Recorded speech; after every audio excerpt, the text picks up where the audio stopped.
And my name is David Thompson, and I consent to this interview.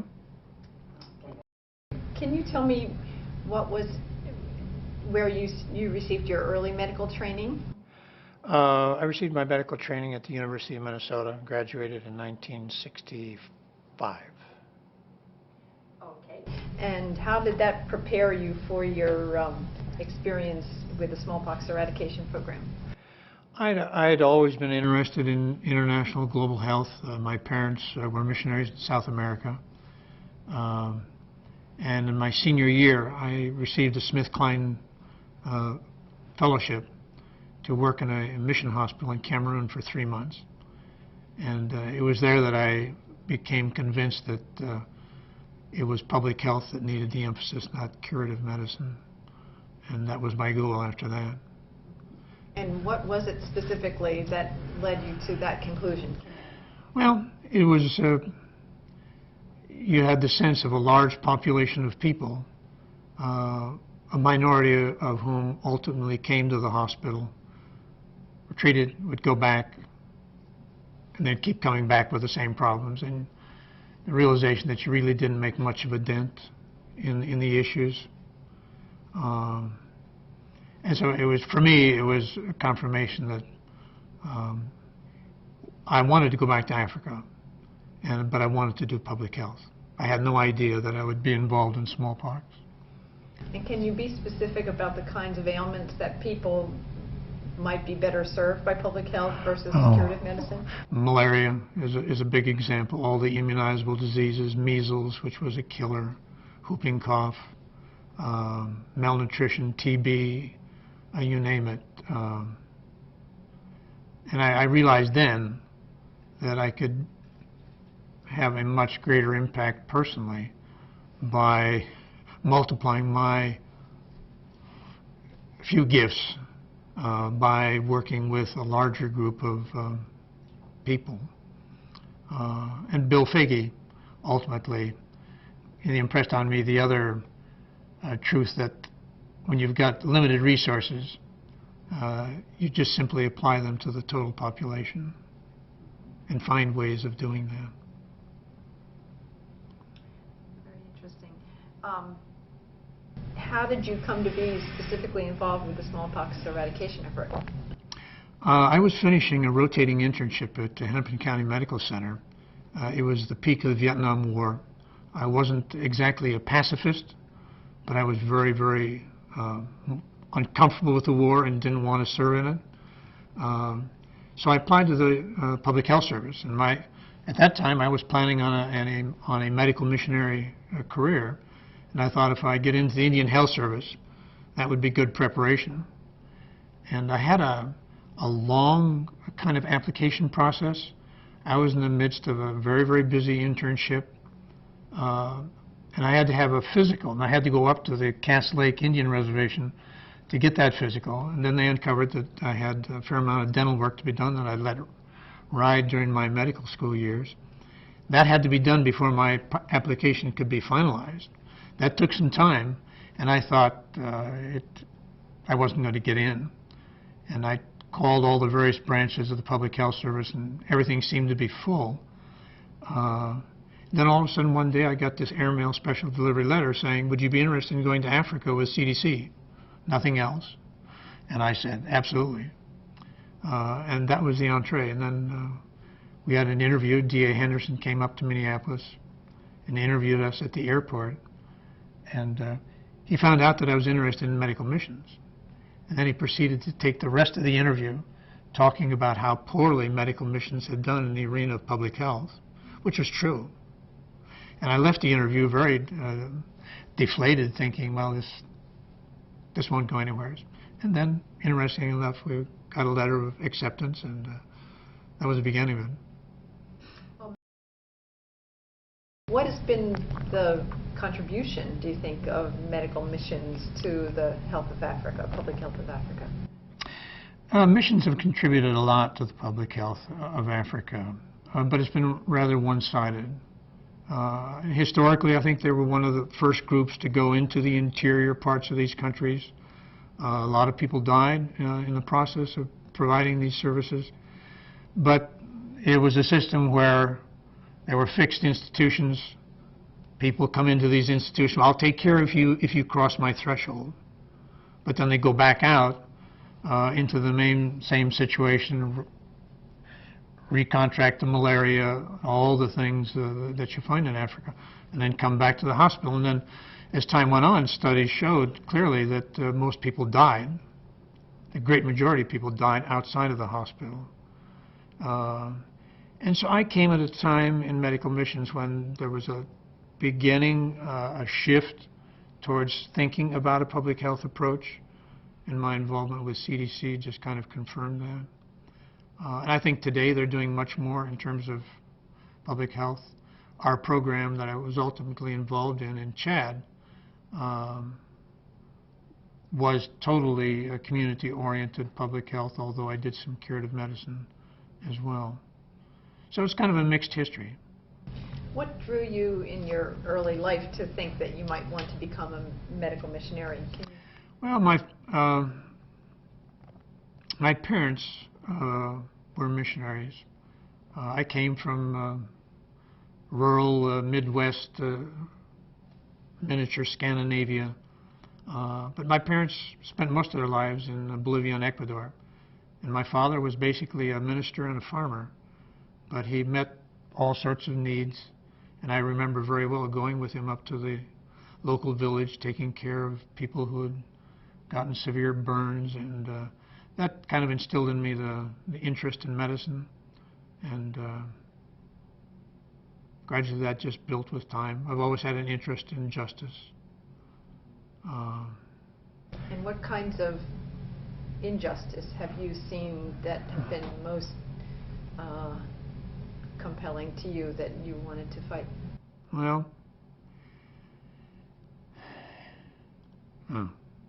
living in this time, injustice, it's such a huge issue. I just have always been very sensitive to the inequities, the imbalance, the increasing richness, isolation of our Western world, and particularly the United States. And my parents always allowed me to see and share in the suffering of others. They didn't hide this. As a matter of fact, I participated in it. And so from very early on, I would just... I remember very well when I was in early grade school. It was after the war. And my father insisted that we all sit up and listen to a radio program put on by the Lutheran World Federation, which then was focusing on the refugee situation in Germany. And these were all very, very sad stories. And I remember wanting to go upstairs and hide. And your parents wouldn't allow it? No, they wouldn't. I believe that Martin Luther King said that of all the inequities there are in the world, the worst inequities are in health. Could you comment on health inequities?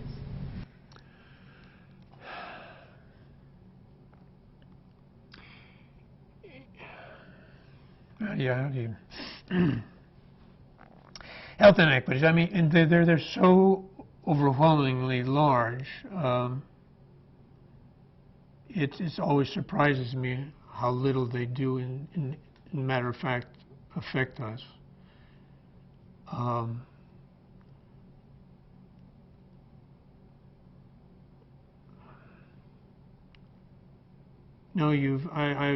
spent 16 years of my life working in Africa. I had a child die on my dining room table from pneumonia that I was trying to treat because they couldn't treat him. They'd been treated in the hospital and he wasn't making it, so we took him into our house. I've watched so many children die that didn't need to die.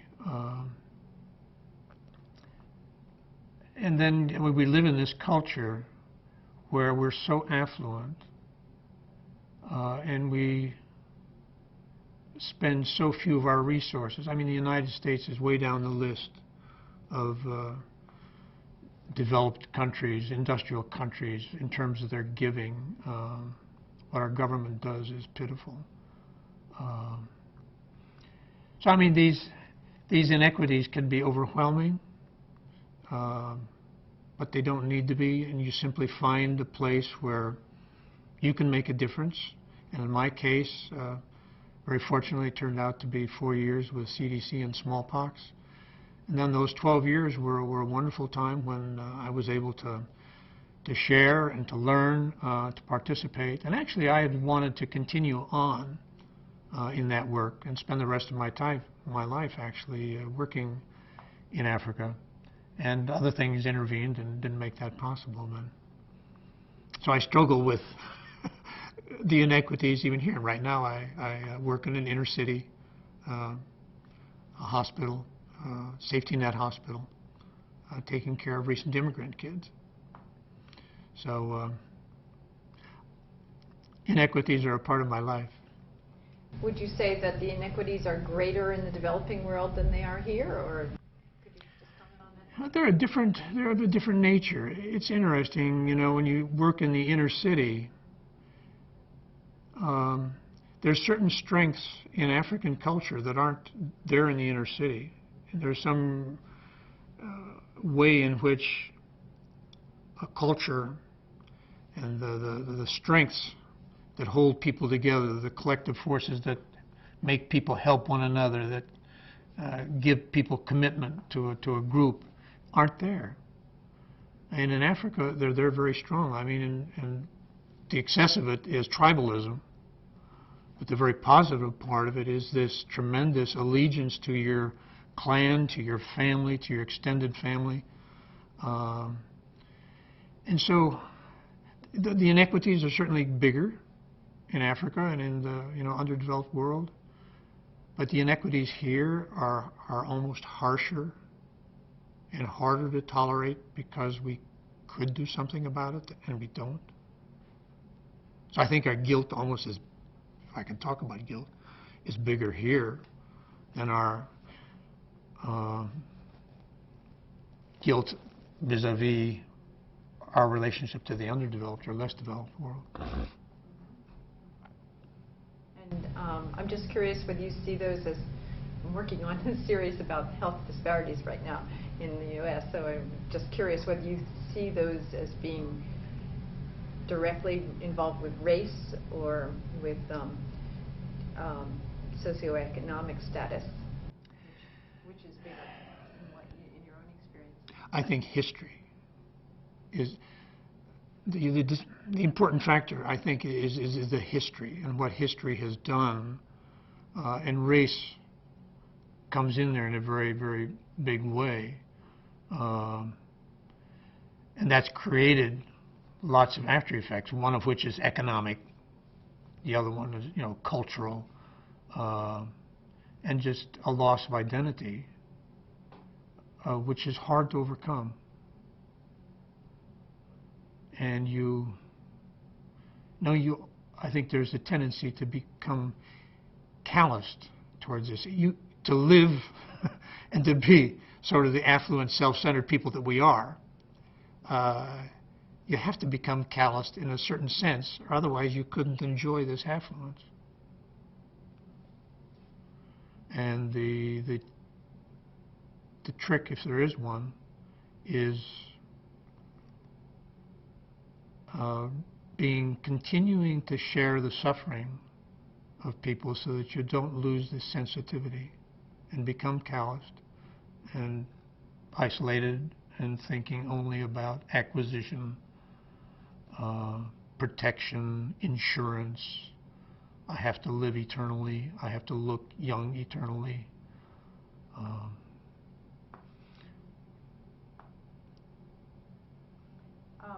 When you wake up in the morning and think, what's the meaning of my life? Have you found some comfort that you... Yeah, I do. I wake up in the morning looking forward to the day. I come from historically I come from a conservative religious community, Lutheran background. And right now, I'm just very concerned about reawakening in the church this sense of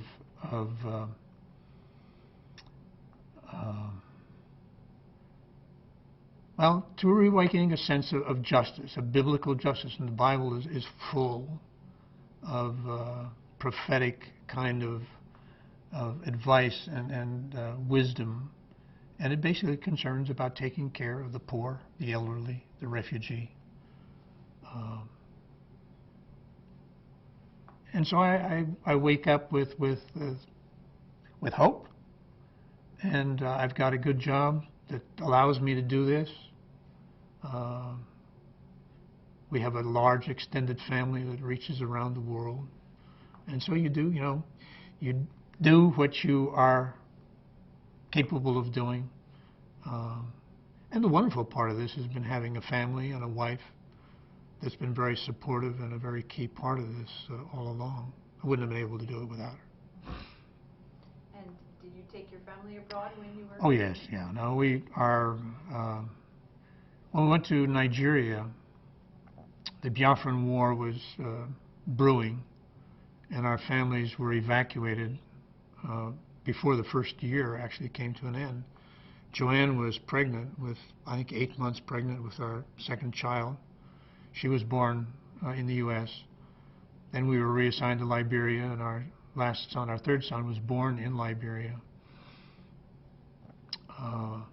When we went back to Africa to work with the church, they were all in grade school, and they all graduated from high school before returning to the U.S.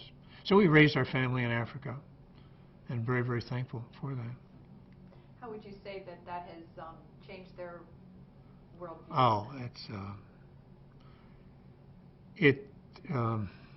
their worldview is such that they don't tend to see color. They're similarly interested in living justly, if I can put it that way, sharing.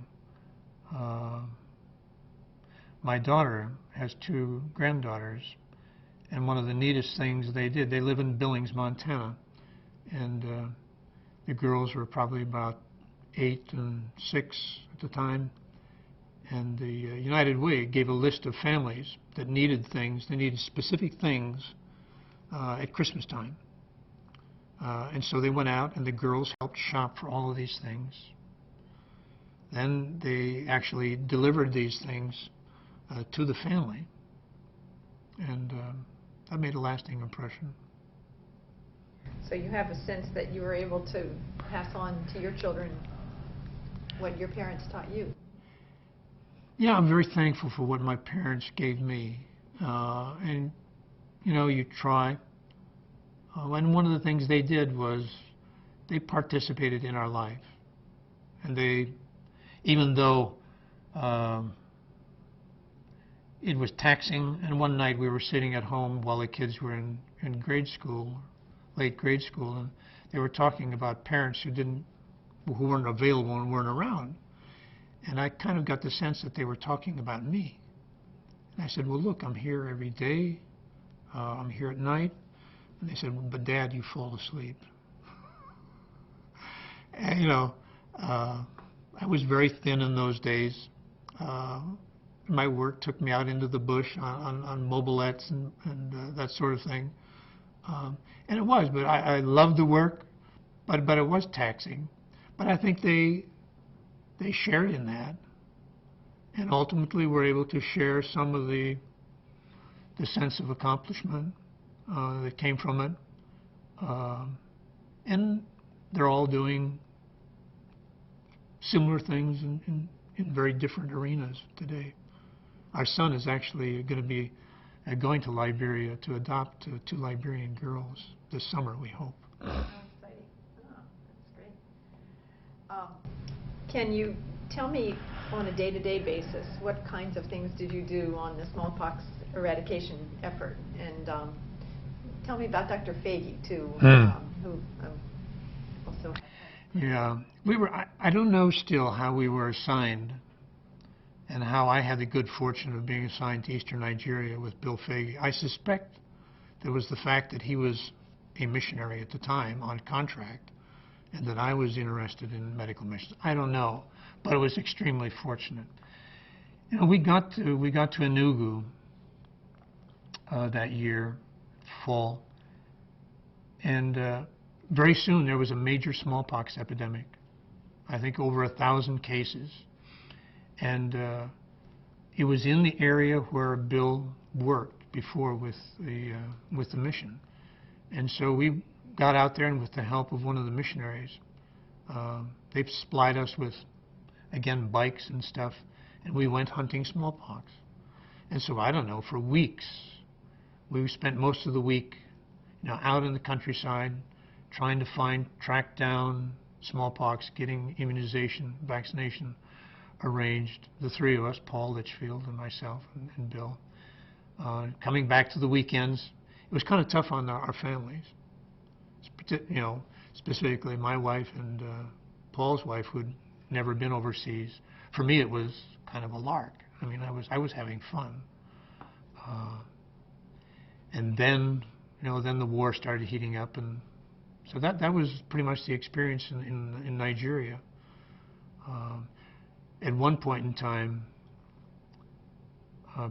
we were having, you know, the smallpox epidemic was in Ogoja province, which is kind of to the, I forget my directions now, east. And Bill had political pressure being applied to come and conduct a vaccination campaign in Enugu, the capital city. And I was sort of uncomfortable with this. I thought we should have, you know, continued on Ogoja, but there was this political pressure, and finally Bill decided, no, we'd go. And so he and Paul and I were going around Enugu in a car with a big map, looking for logical gathering sites to vaccinate people. And people started gathering around, and pretty soon policemen, and then they arrested us. They thought we were spies. Took us down to the police station, and then they called the ministry, and Dr. Anazangu, our counterpart, came down and said, fine, no problem, and we got released right away. So really, my memories of smallpox and the program in Nigeria were just that epidemic. Then at the end of that, we began hearing about cases in a town, and then discovered that these people belonged to a group called the Faith Tabernacle. It was a religious group that denied immunization and vaccination, and they were hiding these cases.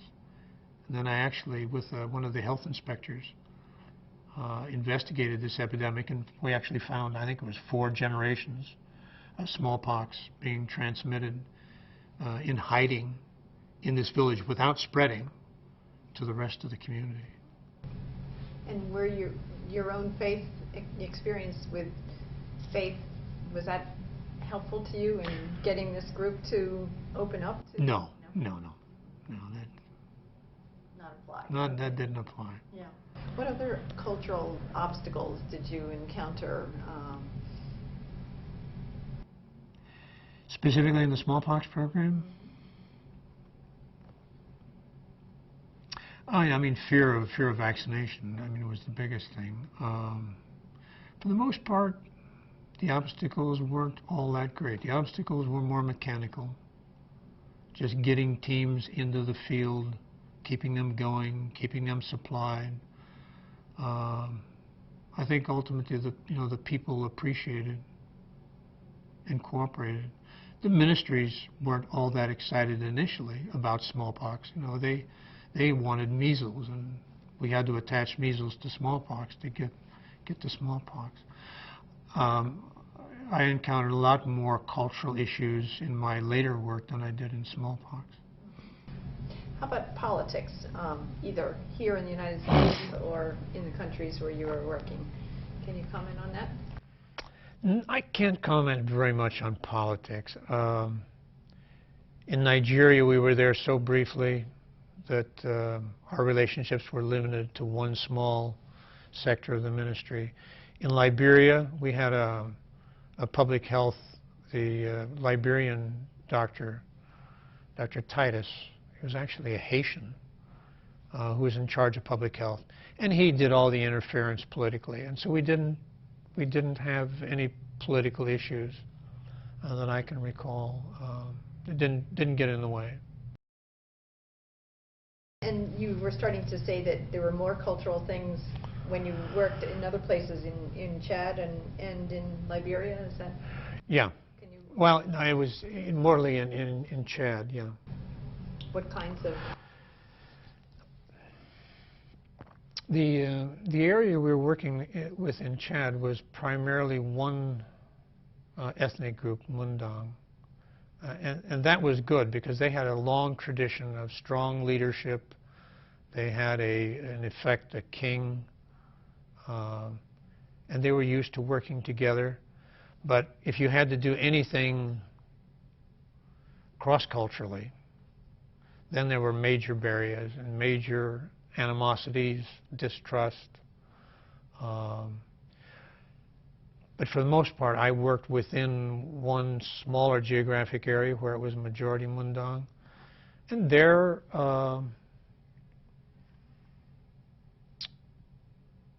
to rephrase your question. The cultural obstacles Cultural or factors that played a role in affecting you? Actually, in Chad, my work in Chad, what I did was we set up a very simple healthcare system using lay volunteers, local farmers, young farmers, who we gave training to, and they were able then to treat malaria, prevent dehydration with oral rehydration, and we had a complete immunization program along with this and some other things. And it was the cultural strength of the community, I think, that made it possible. They were used to working together. They were used to having strong leaders. And they spoke up. I mean, they would argue, they would talk back. They were strong people. But when they took charge of something, they also took charge. And so, we were there 12 years. And after about 6 years, and I turned responsibility over to an African nurse and left 4 years later. And the program, they had enough cohesiveness and stuff to continue totally on their own. So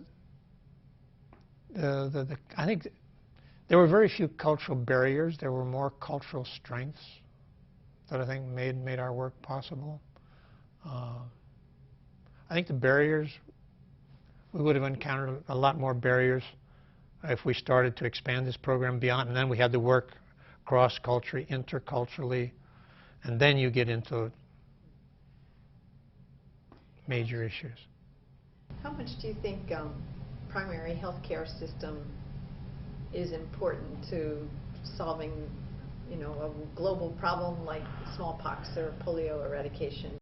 Primary health care, I think, is the answer. And even when I was with smallpox, I started thinking about how this could be developed into local systems of care. And when we ultimately got the opportunity to return to Africa with the church and mission in 1975, that was the goal. And the goal was to create a self-sustaining primary health care system. I think the only hope is to have systems that are locally owned, locally driven, to maintain almost anything. The only system that they have a number of systems today. They've got the government system, which is very centralized and very poorly run for the most part, very poorly supplied for obvious reasons. Chad is one of the poorest countries in the world. Then they've got what I call the emerging or chaotic system, which is the sale of almost anything in the marketplace. And then almost every family, if you asked them, would have a little box of medicines that their city relatives had sent to them. And then you've got the traditional healthcare system. But unfortunately, there's developed this idea that I'm not responsible for my health care. Health care is something provided by an expert. And the people have lost this independence, this ability to care for self that they had, even though it was inadequate. And so I think building primary health care systems is the long-term answer. You can have vertical programs, and smallpox was an absolutely marvelous example of this. But I think as we move into other areas, there's got to be more emphasis on creating locally owned, locally driven primary health care systems that don't operate as cowboys, work within the system, subject to the local authorities, but where people actually have a participation in making decisions. And this is what our program at Chad was all about. You mentioned that there were volunteers, and I know there's a long history of community-based volunteers in many parts of Africa. At the same time, I hear people like Jim Kim and Paul Farmer say they think healthcare workers should be paid. Why should we ask the poorest people in the world, to volunteer? Could you comment on that for a moment? How are you going to pay for primary health care? And where do you start? One way is to pay them. Well, where are you going to get the money? These are subsistence farmers. And the system we developed was, and it didn't work very well, the system that they agreed upon was the village would give 2 sacks of corn and I think 4 liters of oil a year, plus some work in the fields. They didn't receive any money for the cares they gave. The medicines they gave were sold at cost. They could build a revolving fund and thus be able to buy new medicines. But that was always a problem. But how else are you going to start? The other way is to pay for them from abroad. And then you're creating dependency. And one of the rules we started out with is we're going to use available technologies and available resources so that when I, as the white physician, leave, people can't say, well, I can't do this because he had this. So I limited my work, for instance, to, I rode a mobilette, 100cc motorbike, rather than a car. And the nurse that I trained and mentored could follow in my footsteps. And ultimately, primary health care is linked to economic development. And I always foresaw the next stage as not more health care, but economic development, local industry doing something with agriculture, so that people had more money, part of which they could spend on health. Government is always a wasteful manager of resources, albeit necessary. And I think if we can kind of step very simple primary health care, economic development, another level of health care, based on developing local economies, and unfortunately, we weren't able to continue that. The program that I began is still going and actually expanding, but I wonder whether it can survive in the long term because of the economics and because they're one local organization. They're limited to a sub-prefecture, 100,000 people. And my dream was to take this model and then to build in adjacent areas and then let it spread by itself. Hopefully this may take place someday. I don't know. What you said sounded very much like the Tao of leadership. Have you read that? I went to the village and I talked to the people about what they need. Yeah. I knew that I had succeeded if when I left the people said, we can do this ourselves. Yeah, and right. It's a very powerful idea. Yeah. No, there's a story that came out, I think it was Guatemala, where there was this hospital in a rural area, And then there was some villages in the mountains, and they weren't making any effect on this people group in the mountains. They kept trying to develop programs for them and this and that, and nothing happened. Finally, they just, in desperation, sent somebody up there and said, "What are your problems?" Oh, they said, "Well, our chickens are dying." So they sent somebody up to find out what the problem was with the chickens, solved it, and that was the entree. And I think if I had to do this all over again, I would have done a lot more of that. I came in with ideas and said, this is the primary health care model we're going to start with. And as time would tell, you know, the better way to come in would have been just simply to come in and say, okay, how do we do this? And what are your needs? So I made a lot of mistakes. But that's how you learn, right? That's how you learn. So you were trained by the West Africans, or the East Africans, right? West Africans. Well, a little bit of both. A little bit of both. Oh, okay. Yeah. Interesting. Yeah. Okay. And so do you see lessons from the Smallpox Eradication Program that can be applied today to public health, other public health problems, do you think? Yeah, the model of the smallpox program was really simple. It had very clear goals and objectives. And the other thing was the use of non-physicians. I think the physicians, for the large part, were frosting. It was the people behind the scenes and the operations officers who kept the vehicles running, who kept the vaccine supplies going, who kept the cold chains going, who did a lot of the team teaching and supervision and mentoring. That was the real secret. And Africans were coming out of the colonial period, and for instance, when I was proposed to go to Liberia, there was a lot of reluctance because I was just a recent graduate. I'd just done an internship. I didn't have a public health degree, and so I think there were a number of people like this, and there was a tendency to, you have to have degrees and experience and that sort of thing. And one thing this program showed is you don't need any of that.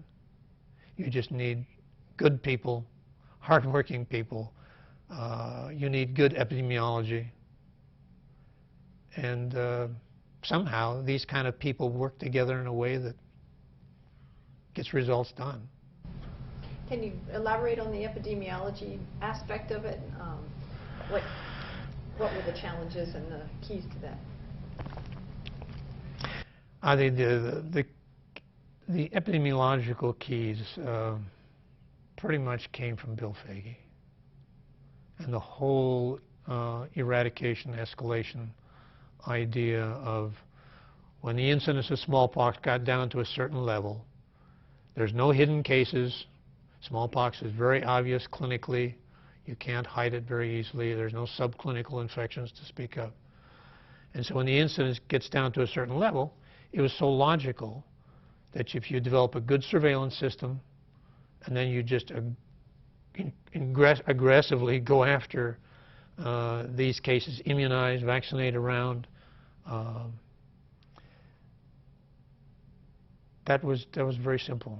And I think the use of epidemiology, the use of trained non-physicians, and putting all the resources. I think CDC did a marvelous job of putting resources behind this program so that we didn't run into mechanical roadblocks, equipment. I mean, the worst thing was that the four-wheel drive vehicles were breaking down and axles were going to Vietnam. And so they had to scrounge and find, but they always came up with things. And I think that's the backstopping, the administrative details, the working things out with the political organizations, AID, for instance. and the kind of independence that we created just by getting out and doing things. And the political obstacles that were there, they were blown away when the people saw the results. So how did you personally feel about being part of this program? I mean, was it in your own life and career, would you rate it right up there? Or? Oh man, my involvement in the smallpox program was a mountain peak that I really, in many respects, felt I didn't deserve, but I was so fortunate, and especially having the chance to work with Bill Fahey and to keep up that friendship down through the years. All you have to do in public health circles is drop the word, I was with smallpox, and people, you've got recognition. So yeah, it was. But it was, you know, there was a time I had some other goals in life, and after 4 years, it was time to move on and do other things. And then that led ultimately, and we were headed back to Africa. We knew that at the time. And for some reason, those doors didn't open up, so I got an MPH, decided that pediatrics would be the best clinical preparation, and by that time, things were ready, and we returned to Africa. And what do you see the biggest challenges in pediatrics now, in pediatric health, to the children of the world and the children here in the United States? It's interesting. The challenges for pediatrics in the U.S. are to decrease the cost of medical care, to decrease the amount of resources we use, to recognize the fact that a lot of the stuff we do is redundant and can be done by less qualified people. Our well child checks are an example, and there's good data to show that these really are ineffective, and yet they require an expensive physician support time. So I think, you know, one of the things that I'm trying to encourage our trainees is to think, how can you live and work in this environment in such a way that we use less resources so that we can devote more resources to kids in the other part of the, you know, underdeveloped part of the world. And what do those children need? Oh boy. You know, the children in the rest of the world need, well, they need peace, first of all. And that's a major failure on our part. They need local resources. They need training. They need opportunities for training. And one of probably the hardest experiences for us was to see bright young kids who would make it up to graduate from the lycées, which is the equivalent of 1 year in the university, and very often having to pay their way to that point. I mean, the corruption in the system was such that passing marks weren't enough, to get your degree. But then having these degrees mean nothing. There's no opportunity for them. There's no employment. There's no advancement. And so somehow education, creating job opportunities, local development, so we don't have brain drains, creating hope. Immunization is certainly a tremendous part of this. But I think it's got to be the day of vertical programs is coming to an end. And we need to put many more resources into local primary health care programs that are and cooperate with government, are very close, but are not government. A private sector, creating a private sector that is truly nonprofit. That's people-centered, people-oriented, people-run. Just happened to see Jim Kim recently, who worked on the 3x5 AIDS program, and he thinks that it's possible that a primary health care system can be built somewhat using the HIV/AIDS pandemic and the new money's coming into malaria and HIV/AIDS, because those people are going to be needing a regular intersection with health for the rest of their lives if they have AIDS. Do you see some hope along those lines too, or? I'm not real familiar with the HIV situation, but to create viable resources at the local level is the key, and there you've got to have people. You've got to have people who are, I have to use religious terms, compassionate people. You have to have people who are willing to serve. You have to have a servant heart to live and to continue in those situations. And I think there's one area where the faith community can deliver and provide those kind of people to the secular world and community who have the compassion and the servant attitude to be able to work, and not only to work in these situations, but to stay. And so it's developing people and programs that are so that people can live. I mean, at the time we were working in Chad, the civil war was going on. Government workers were being paid half salaries, 6 months late. And I worked in a local government hospital, and half the staff was gone. I mean, they had to work in their fields. You can't run a healthcare system and not provide for your people. So yeah, I think the AIDS thing could be an avenue, but the trick is getting local institutions, local systems, and ultimately that means getting people who are committed to something more than themselves or their ethnic group. And that's a major issue. And you mentioned the person who got you out of jail and Dr. Anazanwu. He was our counterpart. A-N-A-Z-O-N-W-U.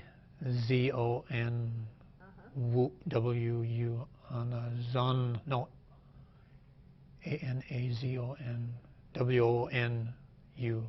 Something like that. Z-O-N-W-O-N. Anazanwu. Okay. All right. And he died while we were shortly thereafter. And you also mentioned Dr. Titus. Yeah, J.B. Titus. J.B. J.B. Titus. Okay. He was a Haitian immigrant to Liberia, a wonderful guy. All right. And he loved us. He was always proud of us. Any stories or anecdotes that you'd like to tell that either are funny or heartwarming or terribly important to you that you'd like to lay down on tape? I mean, everybody knows who Bill Foege is and how wonderful, and just now, just reconnecting with him, listening to all the stories and his fabulous memory. But our counterpart in Eastern Nigeria, Dr. Anazanwu, could never pronounce his name, and he always called him Dr. Fogg. Kind of humorous, considering who he is. I always like the bumper sticker that says, think globally, act locally. And right now, probably the biggest hindrance is our tremendous affluence and this political climate that we've created today, which is not only getting in the way today, but will for decades.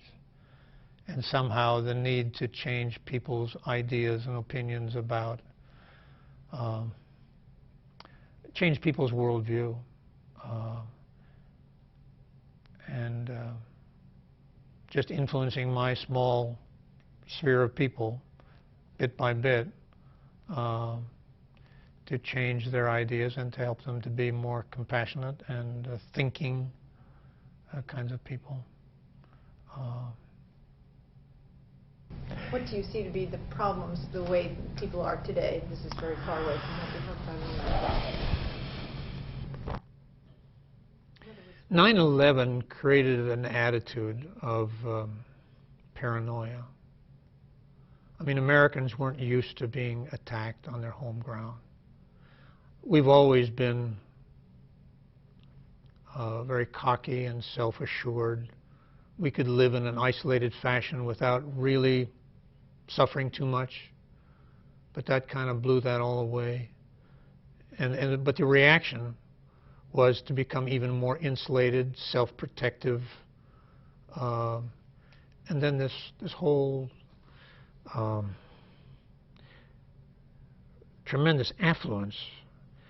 And one of the things, for instance, that's gotten a lot of press in Minnesota, which is the home of the whole HMO idea, was the CEO of United Healthcare is a billionaire. And he's made his money developing a health maintenance care organization. I mean, it's just one example. And then what we're doing, and then this, I think, creates an environment where people are triggered to become more self-interested, more self-protected, suspicious, reactive to anything that looks negative on the outside. And so we get involved in this war in Iraq and things of that nature.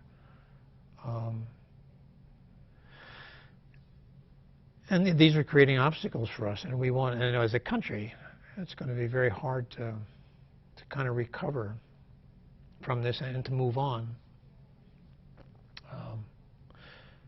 So in the community that I work in, there's a lot of very conservative people who share a lot of these values that I am concerned about. So for me, it's just, well, how do I live and how do I try to bit by bit change attitudes, at least where I live. And do you see some hope in other sort of small things that are going on? Oh yeah, no, there's lots of hope, and I think the program that we started in Chad is one. They've not only continued but grown under totally local leadership, local financing, and you know, you see your children growing up and doing good things. You come back to a place like this and run into back all these people and see what people are doing. Yeah, there's lots of good things going on.